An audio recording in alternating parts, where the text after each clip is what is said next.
verses 1 up to number 7. Kitabu ni cha Isaiah chapter number 38 verses 1 up to number 7. Itakuwa tunasoma na Luka ya Kisumu, alafu kisha baadaye nitaandika na Kiswahili. Kama uko pale unaweza sema amen. Hallelujah. In those days was Ezekiel sick unto the death, and Isaiah the prophet, the son of Amos, came unto him and said unto him, thus said the Lord, set thine house in order, for that shall I die and not live. Then Ezekiel huddled his face toward the wall and prayed unto the Lord and said, remember now, O Lord, I beseech thee, how I have walked before thee in truth and with a perfect heart, and have done that which is good in thy sight. And here Ezekiel went soft. Then came the word of the Lord to Isaiah, saying, go and say to Ezekiel, thus said the Lord, the God of heaven, I have heard thy prayer, and I have seen thy tears. Behold, I will add unto you 15 days, and I will deliver thee and the city out of the hands of the king of Assyria, and I will defend the city. Number 7. And this shall be a sign unto thee from the Lord, that the Lord will do this that I have spoken. Can we believe God in the word of prayer? Baba wetu wa mbinguni, tunakushukuru. Mfalme Yesu, tunasema ni asante kwa sababu ya neno lako mchana wa leo. Bwana, ni neno ambalo umenituma nalo nikapata kunena kwa watoto wako, ili Mungu wa mbinguni wakapata kusikia jinsi unataka kutenda. Asante ni kwa ajili nami mchana huu wa leo, Bwana utaenda kunitumia kama chombo, ili Bwana wa mbinguni nikanene injili kwa ajili ya utukufu wako. Asante ni kwa ajili Baba, ninanyenyekea ili nawe Bwana ukapate kuinuliwa. Nipake na upako tokao mbinguni, ni rehemu na rehema zako Bwana, ili Bwana nikapate kunguza mioyo zao. Asante mtakatifu, asante Mungu ishie milele, asante Mungu mkuu. Bwana ninakuinua, na ni katika jina la Yesu mfalme nimeomba na kuamini. Amen. Can somebody shout amen? Amen. Can somebody appreciate God with a hand of praise? Hallelujah. Bwana Yesu asifiwe. Amen. Hallelujah. Amen. Bwana Yesu asifiwe. Amen. Oh, praise be the name of the Lord. Amen. Katika kitabu cha Ezekiel, katika kitabu tumesoma, maandiko yanatuambia mfalme Ezekiel akagojeka kiwango cha kufa. Haleluya. Huyu ni mfalme ambao alikuwa amelala kwa kitanda. Haleluya. Na maandiko yanatuelezea akiwa amelala kwa kitanda, akiwa katika hali ya mahututi, akaita wajeshi, akawaambia nitafutieni watu watakao niombea. Haleluya. Haleluya. Ninaamini akiwa pale alikuwa anataka wale wanachungaji wa imani. Alikuwa anataka wale wachungaji wako wakuje wamuombee. Lakini maandiko inasema akapata habari ya kwamba kuna nabii anaitwa Isaiah anakuja leo. Ninaamini alisema leo lazima nitapona. Wacha nikwambie mpendwa, kuna kitu ambacho unaweza kuwa unangojea, na kile ambacho unangojea kikuletee negative report, badala ya kukupatia positive report kinakuletea habari sio ile. Haleluya. Hivyo ndipo mfalme Ezekiel alikuwa anangojea. Alikuwa anangojea ripoti mzuri, akijua Isaiah akiingia ataanza kumuombea na atapona. Akajua Isaiah akiingia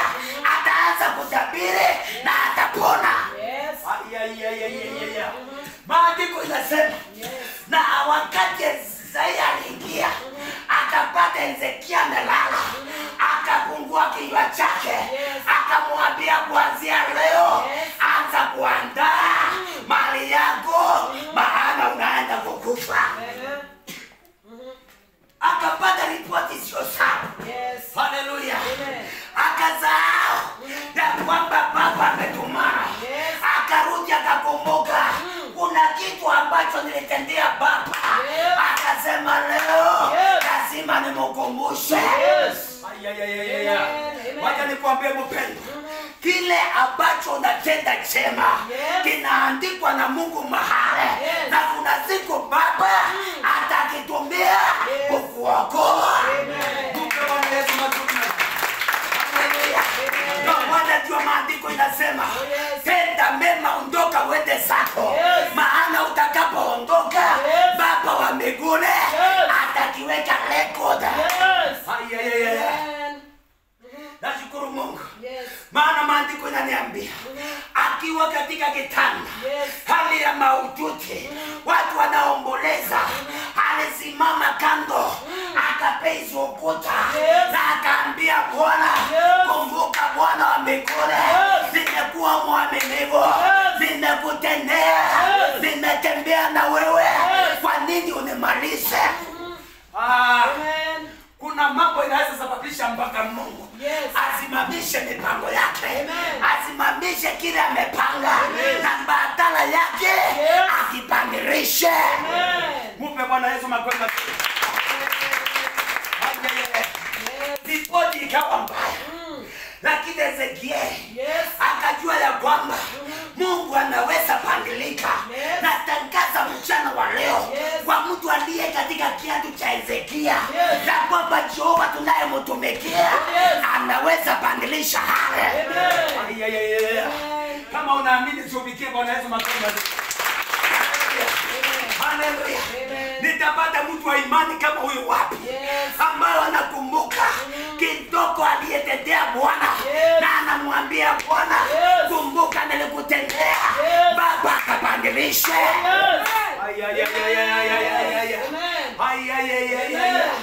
Ikawa mpango ni mbaya, hati anasikia ripoti inasema andaa mali yako, maana utaenda. Akasema hapana, siwezi, nitaenda, nitakaa kwa wema wa Bwana.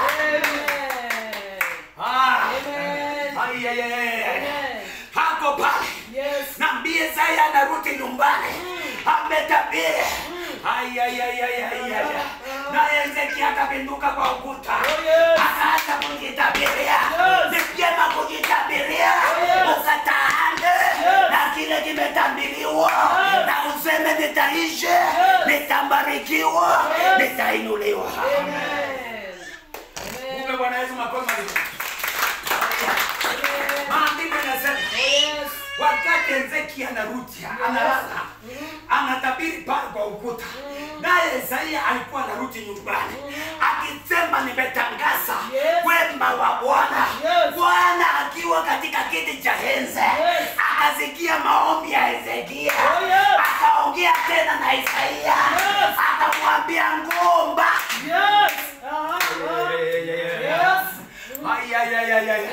Jamani, kuna revelation hapa napata.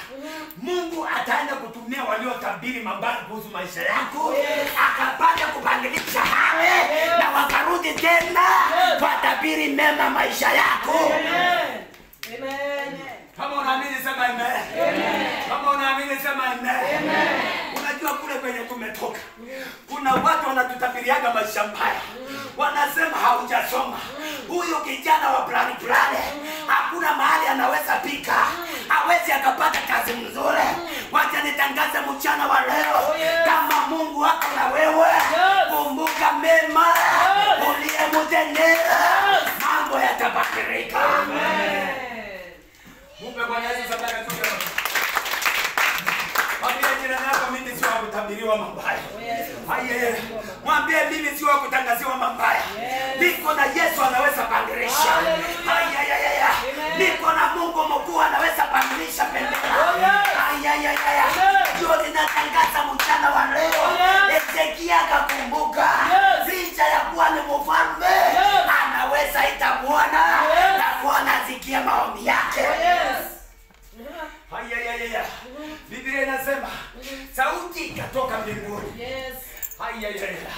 ikatoka mbinguni na ikaambia Isaia, rudi tena pale umetoka, enda upate huyu mzee amelala pale, mwambie kuanzia sasa anaenda kupona, na baada ya kupona namupa miaka 15.